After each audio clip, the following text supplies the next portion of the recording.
Let's start the recording.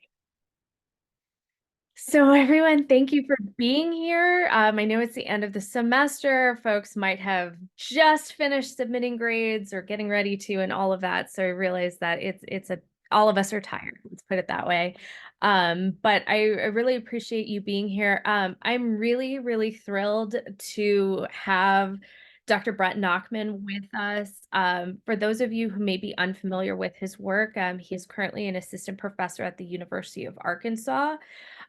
He has also been one of the leading researchers and voices around advocating for community college students who are on the autism spectrum. I think that he's done phenomenal work and has really established himself as a leader in that conversation. And someone who is a former community college student. Was it Pima that you went to? Close, Close. Scottsdale, but Dang it. Ah, all right. I just remember that Brett is the one that told me that Scottsdale Community College's mascot is Artie the artichoke, which always makes me laugh. So anyway, I will go ahead and kick it off to Dr. Nachman. He will speak. If you have questions along the way that you want to put in the chat, you will go ahead and do that, and then I'll facilitate the conversation with him toward the end. So Dr. Nachman, it's all you. All right. Thank you, Dr. Dorn. Okay, I'm going to share my screen and I invite your engagement. The first part of today, it's going to be a bit more lecture-based, but I really invite your questions and your input. Let me do this slideshow presenter. Not that view, actually. Uh, Play from current slide. Perfect. So I want to start off with a prompt from everybody. Um, so what are your connections to autistic college students? So if you've engaged with one, taught one, if you know one personally or in other professional spaces, I'd love for you to chime in the chat or verbally to kind of help situate our understandings or connections to autism. I could go ahead and start, Dr. Nacob. Please. Yes, my name is Yolanda Reina, and I teach at Palo Alto College. And one of the things that I'm noticing is that I'm having more and more students on this spectrum coming into my classes as I had before. I've been teaching probably about 30 years now. And one of the things that I notice is that more and more, in fact, I think I had one on in my class this semester, and you do notice the certain. I'm sure you're going to be talking about some of the characteristics, and whereas I don't ask them in the classroom, or unless I get a memo from DSS or Disability Office that tells me, they don't specifically tell me what they have, but they will ask me to accommodate them. And so I know more and more of my students are coming into the classroom as I had before.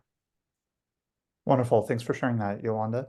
And I saw in the chat that Armando does not, but is happy to learn, and that's a good space to be in for today. Any others? Any other folks joining us? Any connections? Absolutely. I'd like to go next. Yolanda, thank you for so much for speaking up and having a fellow Alamo College colleague on board. I work for St. Philip's College. I'm actually the senior coordinator for disability services. So I actually write letters of accommodations for students. And as she said, a lot of our students are coming in on the spectrum with autism, and ADD or ADHD is what we're seeing a rise in post-COVID.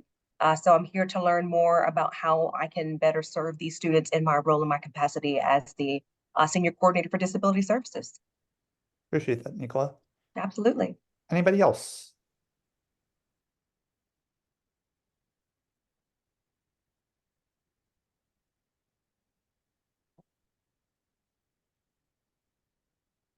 All right, well, feel free to drop in the chat if you'd like, but no obligation. Just always helpful to hear what folks' vantage points are. And how I want to ground the first part of most of the talk today is on the subject of autistic community college success. And I'll have some data to share with you about that and some interesting insights. Also, it's very important to my work is that We have space to think about practical tools and strategies to implement in our respective roles. Many of these are geared at the very end, geared around faculty, but I think may also be transferable to other stakeholders and roles. So I want to present this kind of anecdote, if you will, of what is autistic community college success, student success. So I'm going to share with you a journal prompt that may ground things here. So one student wrote when thinking about this class is not going to be easy, nor is it going to have all positives, but I can honestly assert that this class has been one of the most rewarding days of recent memory. I've achieved the impossible and proved myself wrong. I can go into situations alone in classrooms and study more than I ever imagined. They say 3+ hours for one subject. No limits exist when you have the motivation to accomplish a goal as big as this one. And so the goal here is getting through their first college class. That person was actually me almost 15 years ago. I journaled about my very first college class experience, and I felt like that it would be really apropos to situate that in our conversation around autistic community college student successes. That was certainly my experience in terms of navigating unfamiliar space and ultimately challenging what I thought I was capable of doing at that time. But my story is just one of many, and ultimately the conversation today is about recognizing autistic community college student experiences and successes. As Dr. Dorn mentioned, I am an assistant professor at the University of Arkansas, and I want to give you some context to who I am and why I'm engaging in this work. I'm going to share with you findings of a nationwide study on autistic community college students. I love my research, but I also love when research is practical and useful to folks. So I'm going to definitely make sure that that is in the back of our minds. I'm going to provide some practical teaching recommendations for those of you who work with autistic learners on your campuses or in the spaces you are engaged in, and would certainly love to allocate time for Q&A. I invite you, though, as we move forward, to feel free to drop in questions in the chat, and I'm happy to address those later on. If you want to engage with me at any point outside of today, my email address is listed on each of the slides, as well as if you are on Twitter X, you can engage with me there too.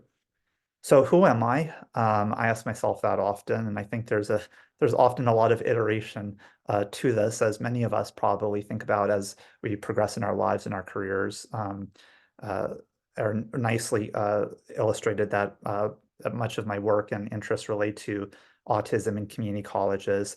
My background is in higher education as a field, and that's the field in which I publish a lot of my work. But community colleges is really, in many ways, an epicenter of my work, in that I'm really focused on elevating students' transfer pathways, their sense of inclusivity in their college environments, and that they feel like they have the best resources so that they can achieve whatever their goals might be. I also mentioned I am an autistic self-advocate. So it was later in my college experience when I really leaned into exploring the autism part of my identity. And certainly from a professional standpoint, I'm a tenure track faculty member. So there's the Artie the Artichoke that Erin mentioned earlier. These are some pictures of different people and experiences in my community college. I started at Scottsdale Community College at 17. I forged great connections with faculty members, many of whom are still close to me.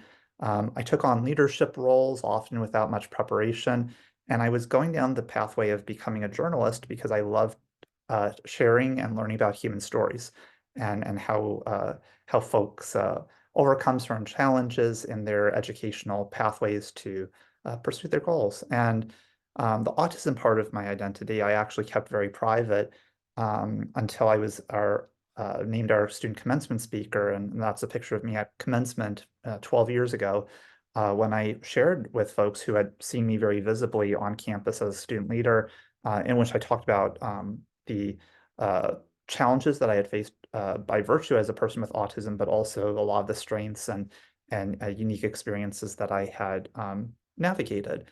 And so that was a defining moment for me, in that it enabled me to really not only lean into a part of my identity that in many respects I self-stigmatized and experienced a lot of internalized ableism, but it was really an opportunity for me to realize that, so many folks who go through community college are in spaces where people don't always think that they can achieve that perhaps that's not the best space for them. There's so much, so many of us can appreciate that community colleges are a great avenue for so many folks to earn new credentials, learn different skills, find community, pursue new careers, and the list goes on. And for me personally, community college was a really eye-opening time for me, and one that's deeply connected to my line of work, because I want to make sure that I can at least play a small role in elevating acceptance and understanding among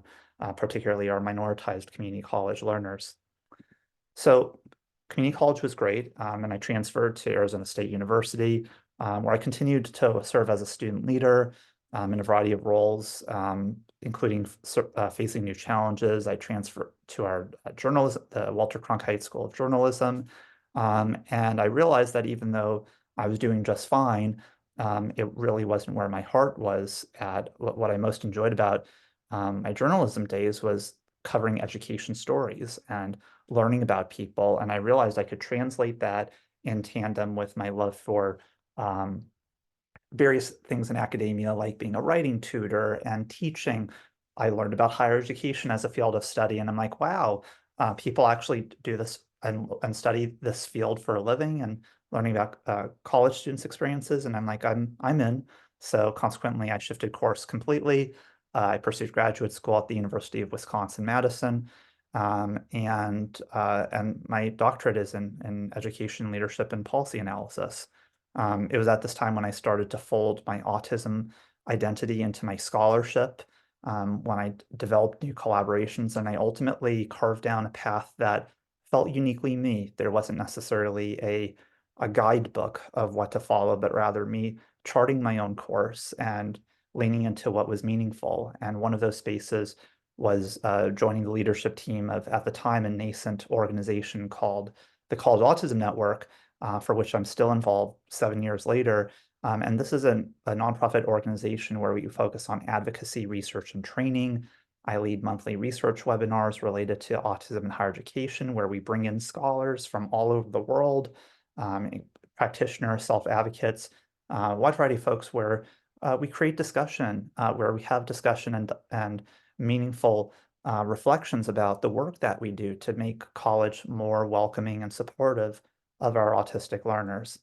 So I think what you'll find is that I engage in this work because I'm drawing from personal experience. I realize that there's not much work, or there hadn't been much work, on autism in higher education literature, and that I have a unique opportunity to contribute to lending new perspectives and insights about autistic students, and that I can give back to my communities. So I use a lot of identity first language in my scholarship and my speech. A lot of folks in the disability community consider disability as a core identity, and so they would say that I am disabled or I am autistic. Sometimes folks will lean into person first, where you would say, I'm a person with autism, or I'm a person who has a disability. Um, in my work, I really value honoring what individuals prefer, and it's important to use broader statements when unsure. So that's why I'll often say, like, what is your connection to folks in the autism community? That way it's a little bit more encompassing and inclusive. For those of you where autism is perhaps not at the forefront of your work, I think it's important to reorient us that autism is a developmental disability that influences how individuals communicate and process information. Autism is part of the neurodiversity umbrella. So you could say an autistic person is neurodivergent, and many autistic people are neurodiverse. And autism presents differently with each individual, and it also can change over time. So for instance, my hypersensitivity to noise is not as pronounced now as it was when I was younger, but there are still certain moments where particular stimuli might overwhelm me. So I really do not like being in big crowds, but it's also contextual in terms of to what extent that overwhelms me.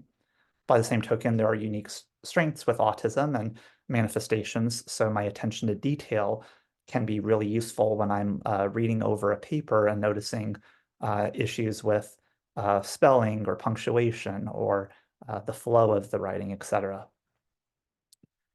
Autism, it's complex. Diagnosis rates considerably vary, sometimes in infancy, others as adults. What we find is that individuals with greater privilege, so that tends to be folks who are white men with higher household incomes, tend to get diagnosed more often and have easier pathways to getting diagnosed formally than folks who are women, who are people of color, and who are low income. And this often distorts the notion of who comprises the autism community. So consequently, I find it to be a really important responsibility that I have based on my educational privilege and social privilege to ensure that we learn from folks in the autism community across a wide variety of identities and experiences, and that also grounds my research as well. Autism is often medicalized. Progressively more are approaching autism with a strength-based approach using the social model of disability, and that's what I foster. This is a social justice related issue where we need to be mindful of the ableist structures and norms that often make it more difficult for autistic folks to feel like they can thrive and in many ways acclimate to a society that isn't designed for them. So a few thoughts to kind of ground our understandings. And talking about autistic college student success, I think it's important that we realize that we don't know much about autistic college students and how they make sense of success, even though we're seeing their growth on college campuses, as many of you can probably attest to. Autistic community college students are embedded as part of larger narratives about autism in higher education. We often don't see that disaggregation of the autistic community college student story. Then again, we know that more than 80% of autistic college students enroll in a two-year community college at some point in their academic career, according to Wei and colleagues from 2014. That's very much a reality. Community colleges are a mechanism for many learners because of their smaller environments, the variety of certifications and degrees that make it really awesome and viable for our autistic students and many other students on campus.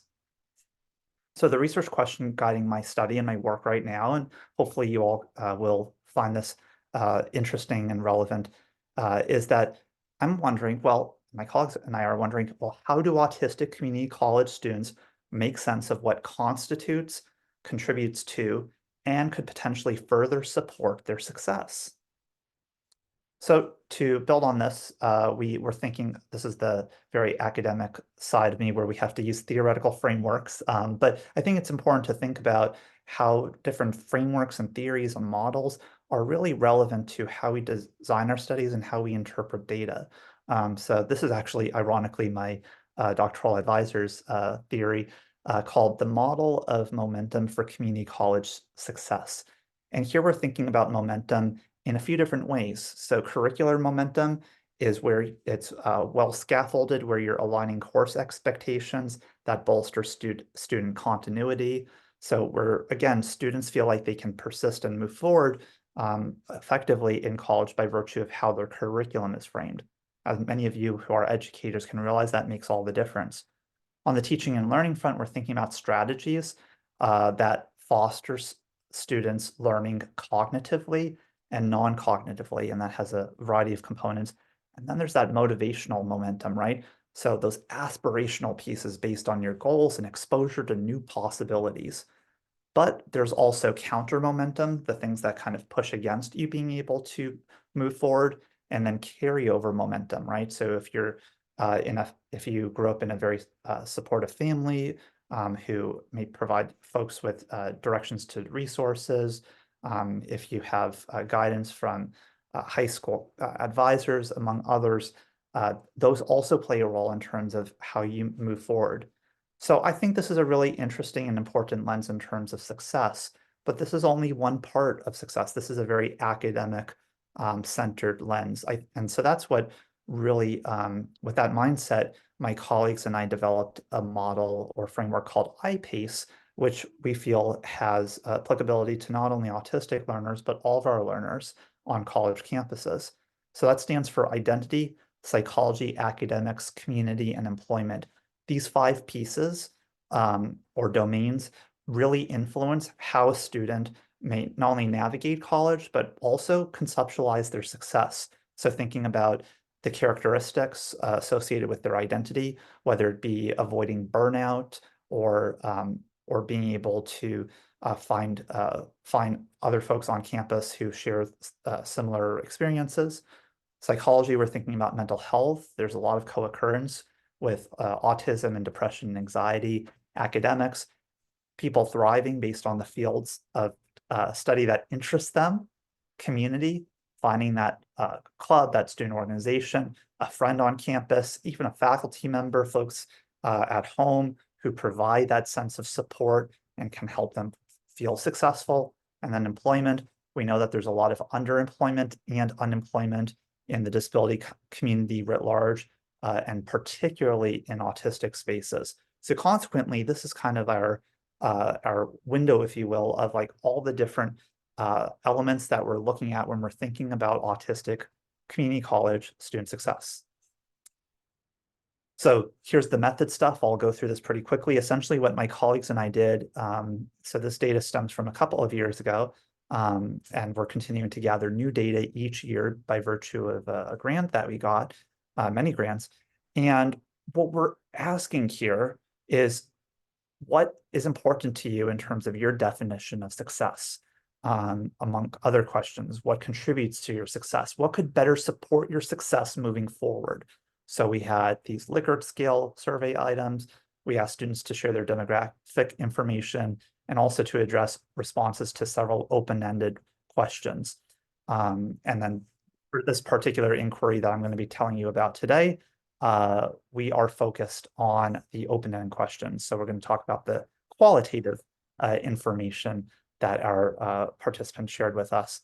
So what did we do here? Well, we know that there's not a master list of autistic community college students around the country, or college students for that matter, who are autistic.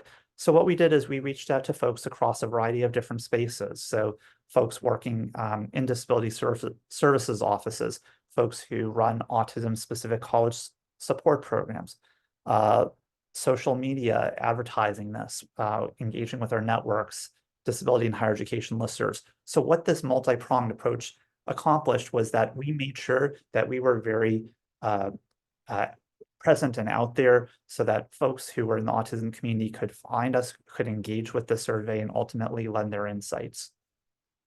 We also partnered with autism organizations who spread the word.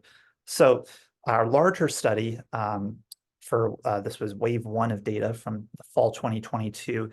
We had 430 participants. Of those 430, we had 70 folks who are currently enrolled at a community college, and those folks were across 53 institutions. Now, 70 autistic community college students may not seem like a lot from just hearing that number, but it actually represents the largest qualitative study of autistic community college students to date. As someone embedded in this line of scholarship, I know that a lot of our understandings are based on individual college campuses, or sometimes within a state, but not necessarily at the national level. So what this means is gives us a lot of perspective. What we find with our autistic community college student sample in particular is that 1/3 of these folks were self-diagnosed with autism. So this is where we're accounting for different connections to diagnosis. It's not always a formal diagnosis that matters. We found that about 1/3 of our participants identified as people of color. We had an interesting gender distribution in that we had a very strong proportion of folks who did not identify as cisgender, but rather as non-binary or gender non-conforming. In fact, more than 1/3 of our sample also identifies as trans, and the vast majority of participants did not identify as straight in terms of their sexual orientation. Now, mind you, participants had the opportunity to note if they identified with multiple identities listed, so it's much more nuanced than meets the eye. And such data could be presented in a very performative way that, like, oh, look at what we did here. What I think is really important for us to think about when we see this is that the autism community is diverse on a number of fronts. This only scratches the surface. I don't even have the data to present right now on all the other co-occurring disabilities that folks in the autism community in our sample experience. But this is just context to their lived experiences. And that's where in further components of our study, we've been able to further engage with them about the salience of these additional identities in concert with their autism and how they present themselves. So it's really fascinating. But now let's go into the findings. So what do we learn about autistic community college students and their success? We learn that for one, success manifests as skill development and goal attainment. So goals often aligned with ideas around traditional academic measures of success. So that's completing your degree, getting good grades, but they also prioritize learning as much as possible, gaining accommodations and following their employment ambitions. So in concert, students sought to enhance their communication, study, and life skills. I think this is epitomized by a quote here from participant 258. In this case, you'll hear that we're using numbers as opposed to names or pseudonyms once we move forward with, as we're moving forward with our study and engaging with folks via interviews and other contexts, we're able to create or find out from them what names they'd like us to use in place of their real names. But participant 258 said that for them, success entails reaching one's goal, quote, without sacrificing my mental or physical health. What I love about this quote, and I think perhaps so many of you can appreciate this in the students you may engage with in your daily work, is that students are self-aware that to be successful and to feel good about themselves and their work is that they need to honor their self-care and their well-being. And that how do they work toward that? Well, they are learning certain skills in college, but also across different spaces in their lives. So for many students, success manifests as developing new skills and working toward their goals.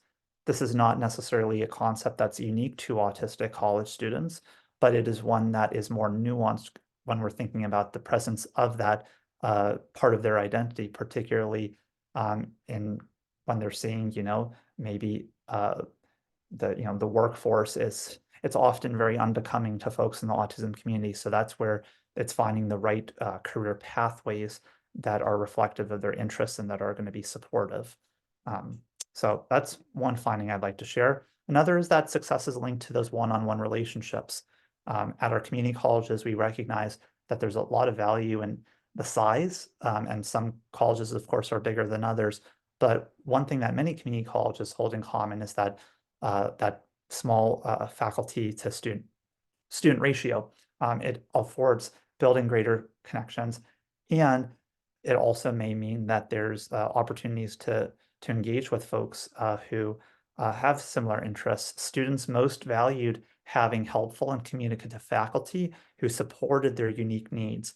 Alternatively, if they lacked expectations on assignments, that to them felt like it would compromise their success. Additionally, students appreciated advisors, tutors, parents, therapists, and peers. These individuals, among others, offered guidance, reassurance, and community. So participant 167 said that what helped them feel successful was finding other people whose minds work similarly. And by that, they were referring to other folks in the autism community, but also folks who maybe shared similar ways of processing information. I think it's just a quote that's so emblematic of the power of connection, and that manifests in unique ways and in unexpected ways. And for our autistic learners, much like many community college learners, building one-on-one relationships can be transformative. For these folks, it was really a symbol of success. Success is also connecting to specific resources, appropriate accommodations for one. Not all accommodations are created the same or implemented the same for that matter. TRIO programs and other spaces on campus afforded support with basic needs. We had many participants refer to the value of TRIO programs and office hours. Not always are office hours clearly explained to any of our college students, but when autistic students could lean into them, it was a space where they could discuss issues around accommodations and workload, which was quite beneficial. For participant 305, they said that getting reasonable accommodations has been life-changing. And last, I want to recognize that success means unique needs are accounted for. So here we're thinking about the distinctions associated with autism, the distinctions associated with being at a community college, and how all that may play out. So in the autism community, I mentioned earlier that hypersensitivity to sights, sounds, smells, and other senses contributed to feeling uncomfortable and thus unsuccessful across various settings. Consequently, students sought adaptations to deal with these. They discussed how they would use noise-canceling headphones, use stemming tools as ways to feel like that they could be focused and could move forward with whatever the task was at hand. Much like other community college students, autistic individuals coped with or wanted to engage with more financial aid resources and transportation support. So we know that many folks in the autism community may, not all, but some do not drive. We also are seeing much more so in our younger generations overall that not as many folks are driving or have vehicles. So consequently, having adequate access to transportation is pivotal in order to, get to your classes and engage with folks on campus. Similarly, with the importance of financial aid. What did one participant do to deal with some of the overstimulation? Well, they used the campus's one-room bathroom and they turned all the lights off, and for them, it was a space to calm down. So what I love about this quote is it's showing how resourceful students are in being able to develop useful coping skills and overstimulation. And that's where there's a lot of trial and error. But for them, feeling successful was to be able to find ways in which you could cope with overstimulation. So what does this all mean? Well, students benefit from communicating with their advisors. We heard that in terms of the value of one-on-one relationships to reach their graduation aspirations. That kind of connects back to the curricular domain that Wong 2017 mentioned. We also see that there's a lot of valuing of those individual interactions. That reinforces the necessity of having compassionate and supportive figures and helping autistic and community college learners. And that's where I think all of you will already do and will continue to play a key role in supporting your students on campus. With the presence of a disability that necessitates more assistance in dealing with executive functioning, so that's just handling various tasks, complemented by being in an institution, there should be an N, being in an institution where familial capital has greater significance. So community colleges, we know the value of family members and supporting students' experiences and feelings of success. Unsurprisingly, autistic community college students view their parents as crucial. That was one of the key stakeholder groups they mentioned in terms of feeling successful and feeling like they had the resources to move forward and achieve their goals. So what does this mean for researchers? You have to give students agency to define success on their own terms. We hear from all of these folks that it is multifaceted. We also know that we need to explore how students with intersectional minoritized identities conceptualize success, and that is driving some of our work moving forward. And what we're doing now with additional funding and resources, we've actually been interviewing students and gathering photo submissions from students on what defines success to them. In fact, this past year, the survey was distributed to a lot of folks, and we got 500 responses. So that was more than our prior year, and a very good proportion of those are community college learners or transfer students. And it's an opportunity for us to gather more context about individuals' experiences.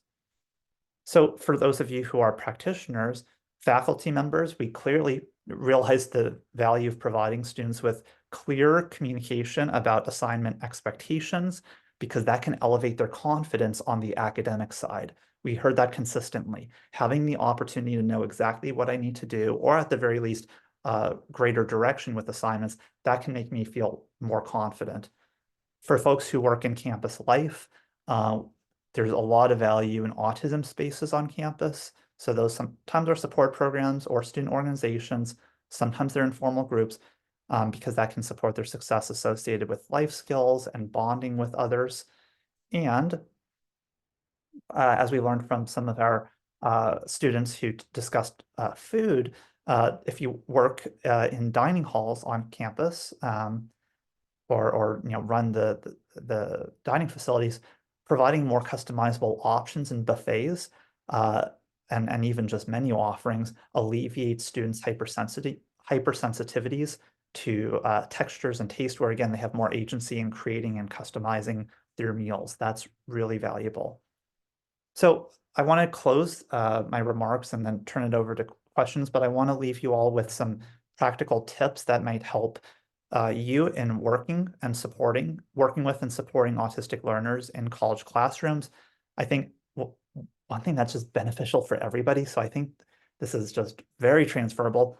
Distribute a beginning of the semester survey to identify all of your students' needs, their anxieties, their concerns, and their interests. You can draw on that information to make adaptations to the curriculum, to institute practices that benefit everybody per universal design for learning.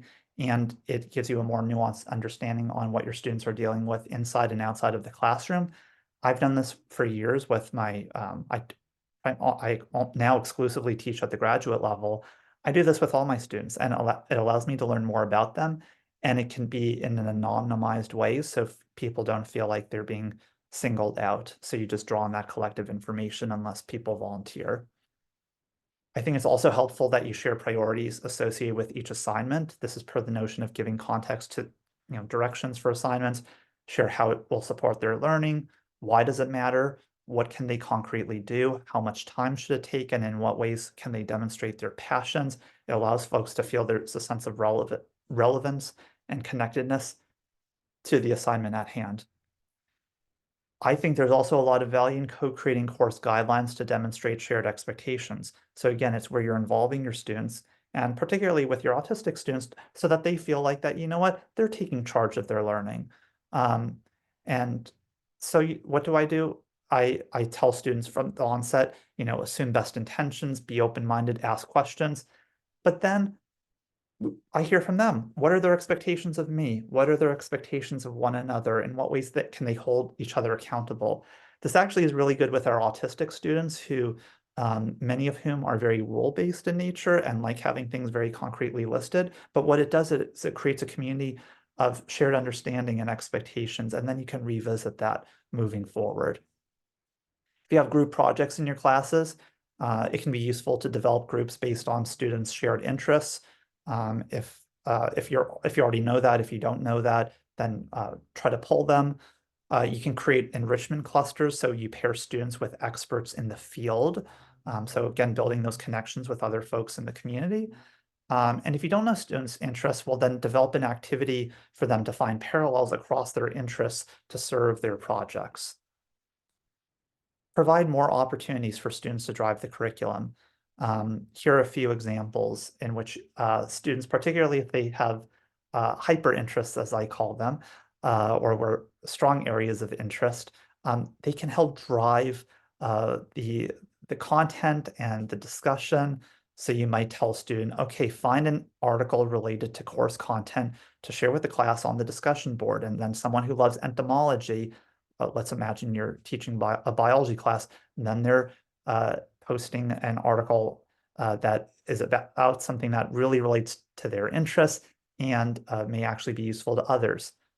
You might also put out the prompt of film yourself discussing what drew yourself to learn more about a topic. So in an urban planning class, it might be someone discussing that they have a parent who works in construction, and so forth. The point is that we all have a really great responsibility in giving students more agency in their learning, and I think this is one tool toward that end. I'm also a big proponent of scaffolding. If you scaffold assignments, that can establish a feedback loop. This is where with each stage of a paper that students have to write, you're providing them with new comments, you're easing their familiarity with content, and you can also gear comments related to how they can allow them to explore their interests further.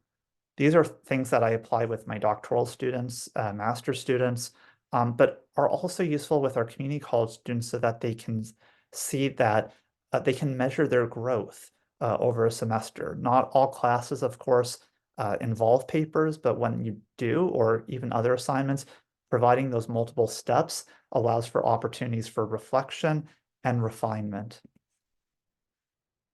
I also think for all of our learners, we need to make ourselves accessible and offer validation, using students' names, giving compliments, showing connections between their ideas and how they can serve the field and others are really important so that students feel a sense of value and ultimately recognition that their perspectives matter and that they exist. And I'm sure I would be preaching to the choir if I said, with so many of our community college students some of whom have been in situations where they maybe didn't have the best experiences educationally in the past, or they haven't been in school for a while, or maybe they've been trying to figure out the right career for them. When people feel validated, that can be transformative. That can help them feel successful. And we all, in these very minute ways, can have a really profound impact on students. Given that we're talking about community colleges right now, I think it's also important that we try to create more mechanisms to connect students with industry professionals, particularly when we're thinking about our autistic learners where underemployment and unemployment is so prominent. And that's where trying to bring employers and bring opportunities for exploring careers to campus can make a huge difference. And those are a few examples on screen. So with that, I threw out a lot of information, hopefully some reflection, and let's have some discussion. Thank you for your time. Thank you. Are there any questions? Do folks, you can unmute yourself and ask directly. You can put it in the chat, whatever is comfortable for you. Start off. I think I have a question that I have been thinking about for a while there. As you mentioned at the beginning of your presentation, that males who were privileged tended to be more diagnosed than anyone else, more than women, more than minorities. And I'm wondering is that because they just have the means to get tested, or is there really something that is more biological or genetic that makes them more predisposed? Is it because they are just have the opportunity to be diagnosed as opposed to other folks? What do you think?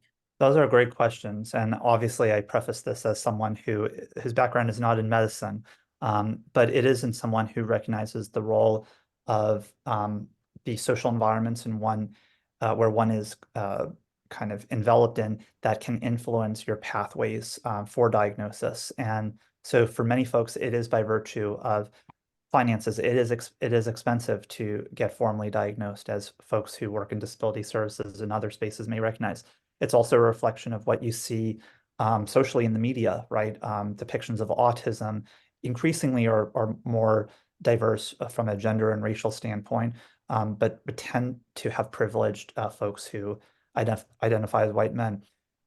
There are definitely medical components of it and how certain presentations of autism may be more apparent or recognized in folks who are men, or male identifying, I should say.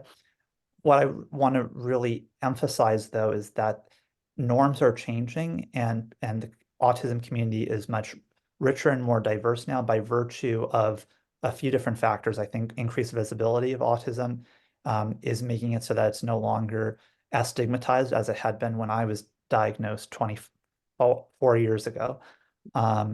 It's also a reflection of that we're seeing a lot more folks on college campuses and going through high school who are autistic, and it is prompting folks to recognize autistic traits in themselves, and as a result seek formal diagnoses as college students, or at the very least self-diagnosis. That's why I wanted to emphasize 1/3 of our participants, and that actually applies for the broader sample of all college students, but 1/3 of the community college students were self-diagnosed. That is very emblematic of what we're seeing in society more broadly, where people, by virtue of being in spaces where they're seeing autism in friends and colleagues and others, are often recognizing that in themselves.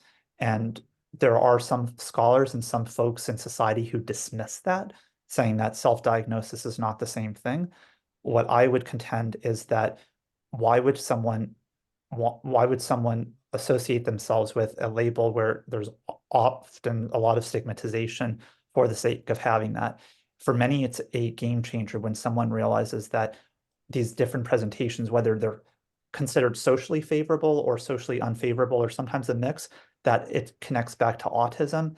It's transformative. And I've seen that in so many students I've engaged with over the years.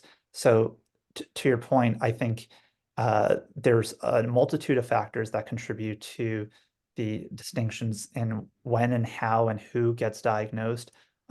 There's a lot of societal ableism that plays into that. And there's also, as I've seen with other work, there's also a lot of ableism among different communities. With one study I'm working with, there were multiple people of color who were discussing about the dismissiveness of autism from a racial standpoint.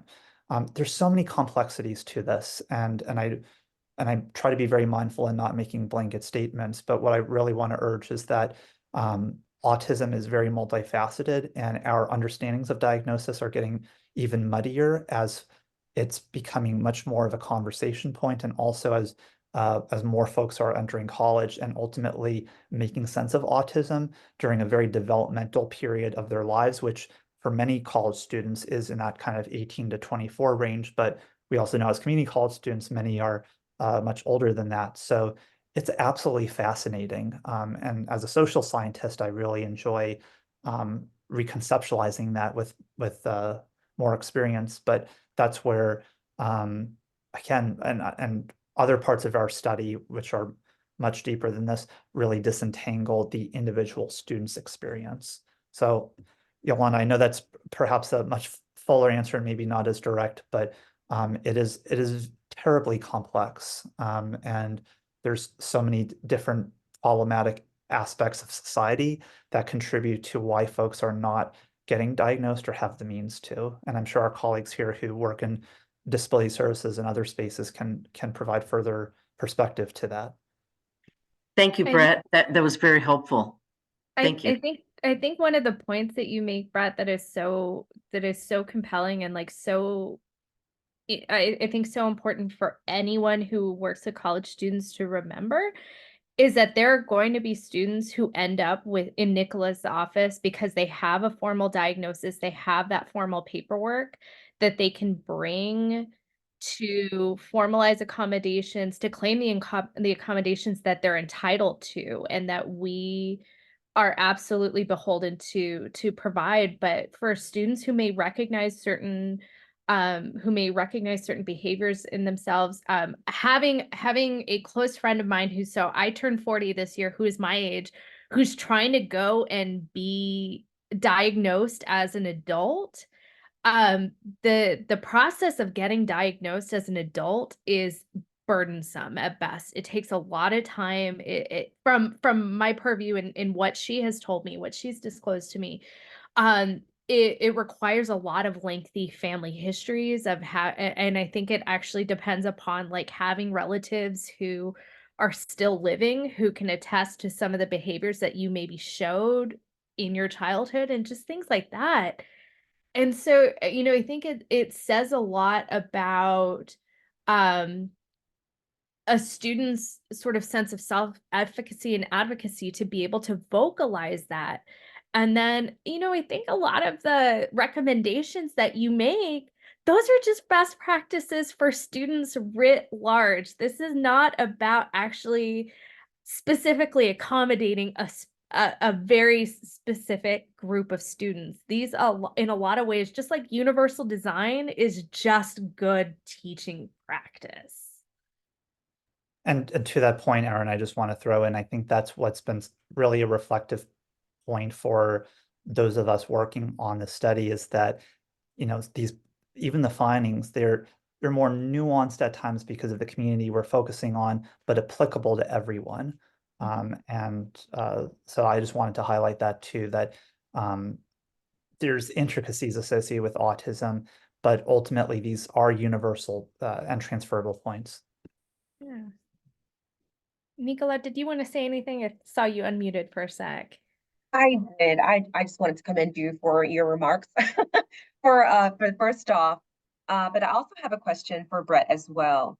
I know that this context was really about classrooms and teaching students that have autism or within the classroom a space. But I'm so grateful that the Alamo colleges are now taking on case managers that kind of partner with the advocacy center. So they're seated under the advocacy center, and specifically they have a charge to work with the disability service office with students who have autism. So, but this is brand new. It's never been done before.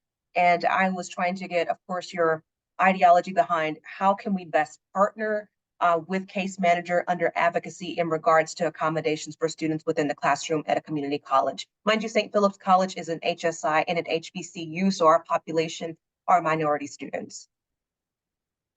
That's a big question. And that's a big opportunity.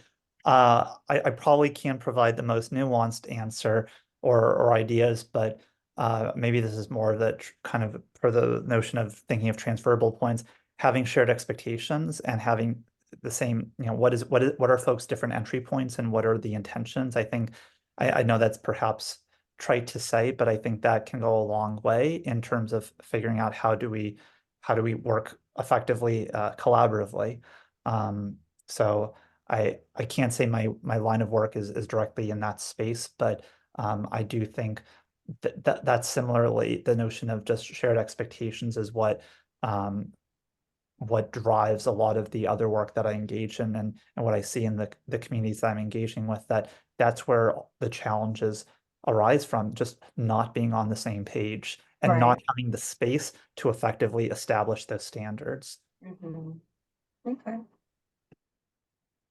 I Thank you. while Brett was talking, I shared a few PDFs of some of his work. Nicola, like one study that I love of Brett's that I think is that I love coming back to is the analysis of community college websites and how they sort of construct or communicate images of autism and what that means. And I think one of the things that's just really interesting is the way that he and his co-author found that community college educators were really, really well-meaning in the ways that they communicated this, but like really didn't do an effective job, like tended to rely on stereotypes, not, to make it seem, I believe I remember Brett saying at a conference is like, it's just that autism is Temple Grandin and Temple Grandin is autism, and that really doesn't capture the whole spectrum. I mean, the actual spectrum of these types of disorders and the full spectrum of how individuals may experience this. And so I think that, as this partnership goes on and as stuff goes on the website, that might be instructive to you of like, how do we effectively communicate this to students so that they feel that it's going to help them, that it's going to be beneficial. Gotcha. Thank you. Yeah, those narratives make such a big difference. And I think that's the beauty and challenge of information on social media and websites and other spaces that, what's considered deficit at one time may not be at another point and so forth. And so our reconceptualization of terminology, right? Like even just the complexities of identity and person first language and so forth. Um, it's really tricky. And that's where I would similarly extend per what Erin was saying in your work, Nicola, like thinking about how are we utilizing language? How are we communicating about members of the autism community in our context? So that's always from a research standpoint in the line of work that I engage in, something that my colleagues and I are consistently trying to be mindful of and refining with each passing year and all the different stakeholders we work with. And so I think extending that point in other collaborations and relationships, figuring out the right use of language and how we're framing things is so rich and important. Are there any other questions for Dr. Nachman as we are at 3:56?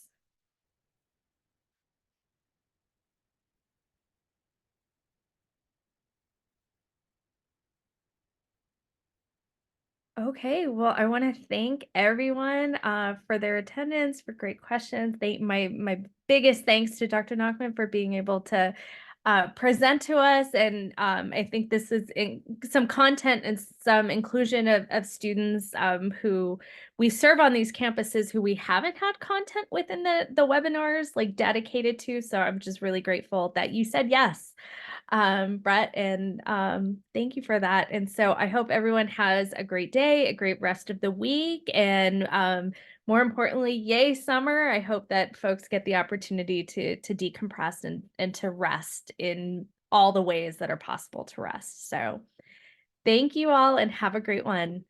Thank you very much. And thank you, Brett, for a wonderful presentation. Thanks for having me join you all. Thank you.